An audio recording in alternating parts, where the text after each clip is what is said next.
Now we know that a charge which is at rest will produce an electric field around it. But this is not how we represent an electric field. An electric field is represented by electric field lines. So what is electric field lines? Electric field lines is the path in which a positive test charge will move if it is free to do so. So here, if we bring a positive test charge at this point, now this positive test charge will experience a force of repulsion in this direction, and if we extend this line, then this will be the path in which the test charge will move if it is free to do so.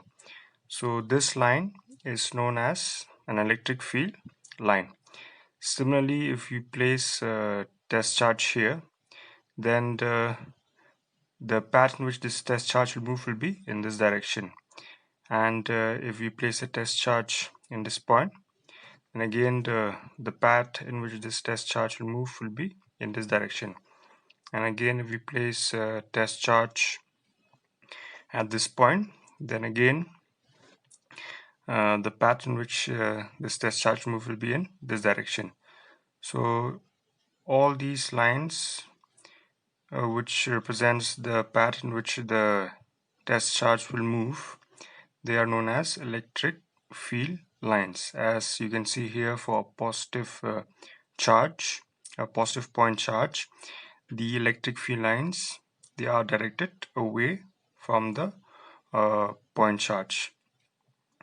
Now, depending upon the strength of the electric field, we can have more electric field lines. For example, here, okay, there are more electric field lines. This indicates that the strength of the electric field is large, or the electric field is very strong.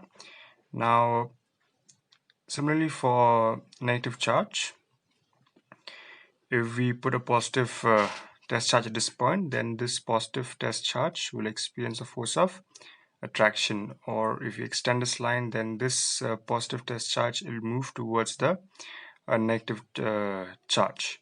Therefore, for negative charge, the electric field lines is directed towards it. Similarly, if you place a test charge at this point, then again here also will be directed towards the negative charge.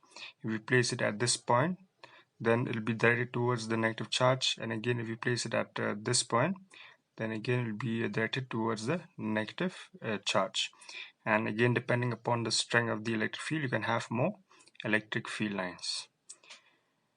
So these are the electric field lines of a positive and a negative charge. For a positive charge, remember the electric field lines is away from the positive charge, and for a negative charge, the electric field lines is towards the negative charge. Now we'll look at some properties of electric field lines. Now, one of the properties is that the electric field line, they start from a positive charge and they end or terminate at a negative charge. So here you can see the electric field lines is originate from positive and it terminates on the negative charge. Then the second property is that the electric field lines, they leave or enter the surface of a charge normally, that is at right angles, 90 degree. Now the third property is that electric field lines do not enter the inside the conductor. So here we have an electric field line, and if we place a conductor inside the electric field, then you can see that there's no field line inside the conductor. It means that there's no electric field inside the conductor.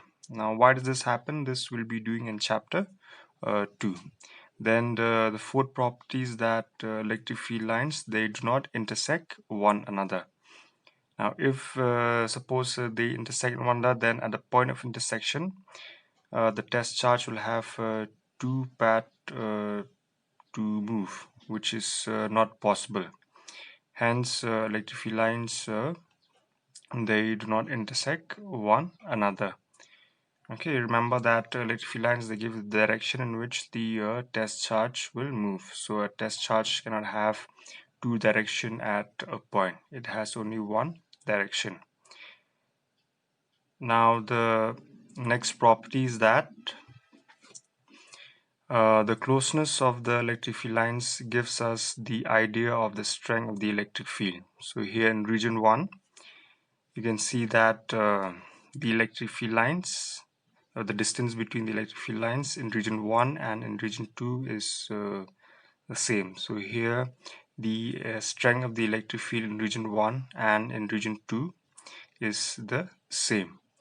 Okay, now if we consider another field lines here, you can see that in the say region 1, the electric field lines, they are very close to one another, and in region 2 the electric field lines, they are farther apart. So if you take the distance between the field line in this two field line in this region 2, then you compare it with the distance between two field line in region 1, then you can see here that the distance in region 1 is smaller and the distance in region 2 is larger. So here the electric field lines in region, or the strength of the electric field in region 1 is stronger than the strength of the electric field in region 2. So here the closeness of the line will give you the idea of the strength. It means where the electric field lines is closer, then the strength of the electric field is more, and where the electric field line is farther apart, the electric field is weak. Now here I've drawn the two types of electric field. One is that of a uniform electric field and another is that of a non-uniform electric field. For a uniform electric field, the strength of the electric field is same everywhere. For example, in this first diagram here, these parallel electric field lines, this represent a uniform electric field.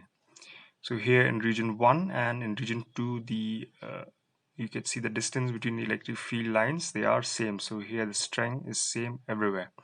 But in this next diagram here, you can see that the closeness of the line in the region 1 is different from the closeness from the that in region 2. So here the strength in region 1 is larger than the strength of the electric field in region 2. So here we have two types of electric field. One is called a uniform electric field and the other is called a non-uniform electric field.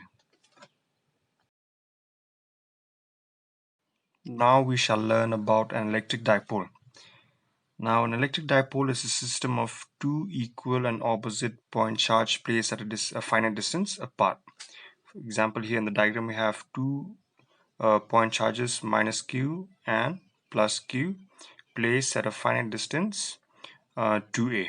Now this a is the distance of the charge minus q and plus q from the center of the dipole O. So this is the diagram of this electric dipole, a system of two equal and opposite point charge placed at a finite distance apart.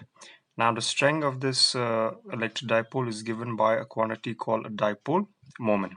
Now a dipole moment may be defined as the product of the magnitude of either charge, that is q, and the dipole length 2a.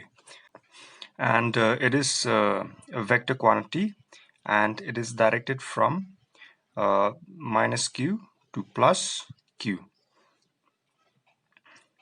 Now in magnitude, you can write the dipole moment as P is equal to Q 2A.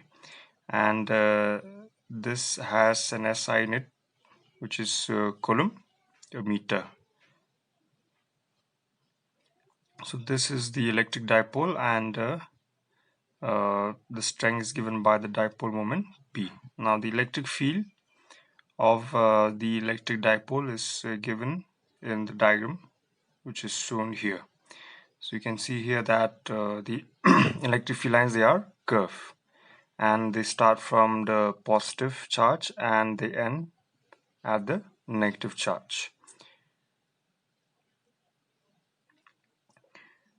Now we are interested in finding the electric field due to the electric dipole at 2 points. One is at a point on the axial line, and the other one is at a point on the equatorial line. Now the electric field, now the axial line is a line which is along the axis of the dipole, and the equatorial line is a line which is perpendicular to the axis of the dipole, and it passed through the center of the dipole. So we are interested in finding the electric field, the strength of the electric field or the electric field intensity at point P on the axial line and at point P on the equatorial line. So in the next topic, we shall find the electric field. First, we shall find the electric field on the axial line. Then we'll find the electric field on the equatorial line.